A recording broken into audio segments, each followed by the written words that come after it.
In Judges chapter 11, we find Jephthah, who is kind of a flawed character. He's unrefined gold, Aladdin's diamond in the rough, if you will. And we find a man who has both enough wisdom to fear and revere God, which is the beginning of wisdom, but also somebody who lacks the wisdom to not make an irrational vow, which, if you look into Leviticus chapter 5, starting in verse 4, you find that there are ways out of irrational vows. In other words, if you make a vow to God that is going to cause you to sin later on, there is a way out of it. Only either Jephthah disregarded that or didn't know. And as it's written, my people perish for a lack of knowledge.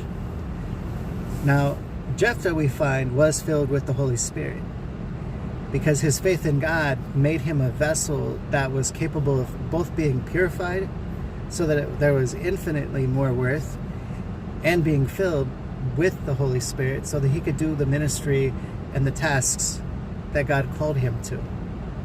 And we see both in the conflicts with the Ammonites as well as his own people, the Ephraimites, that he tried to use wisdom.